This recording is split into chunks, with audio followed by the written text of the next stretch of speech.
Pierino Prati ad Agrigento per visionare i talenti del calcio agrigentino. Un primo bilancio su questa osservazione?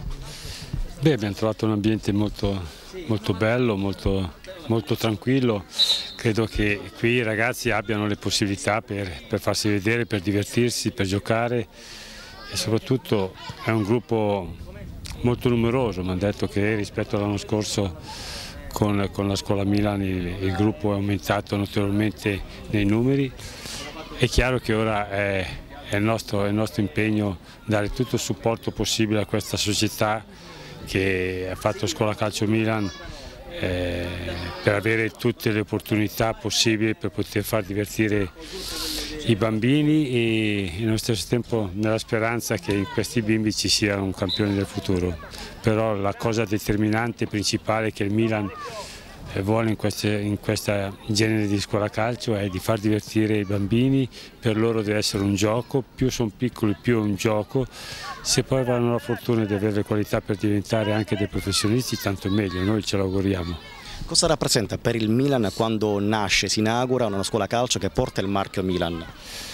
Beh, un grande impegno, questo è un progetto molto ambizioso, credo che già il fatto che siano state iscritte più di 80 scuole calcio vuol dire che parecchie società ci credono in questo soggetto.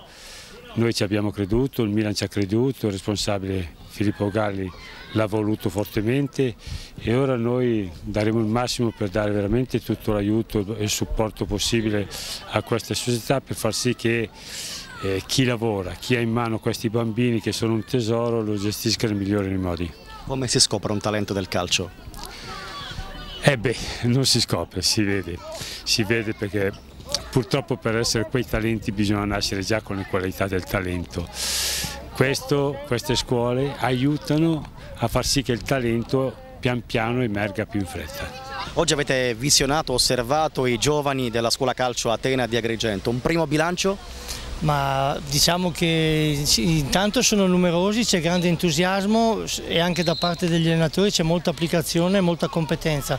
Poi chiaramente il Milan darà delle direttive perché non siamo qua per fare dei professori, però per seguire in una certa maniera la linea Milan e poi vedremo in futuro, ci vuole del tempo, che ci vuole pazienza, però il Milan crede in questo progetto e sicuramente nel giro di 3 anni, che poi l'obiettivo, speriamo che riesca qualcosa di interessante. Cosa cercate e come si scopre un talento del calcio? Intanto se parliamo di fuoriclasse talenti si vede già a un'età molto giovanile, però a questa età, soprattutto per i piccoli amici che sono ragazzi di 8, 9, 10 anni, 7 anni, 6 anni, l'importante è il divertimento. Chiaramente se noi li facciamo divertire e poi apprendono anche è un buon segnale.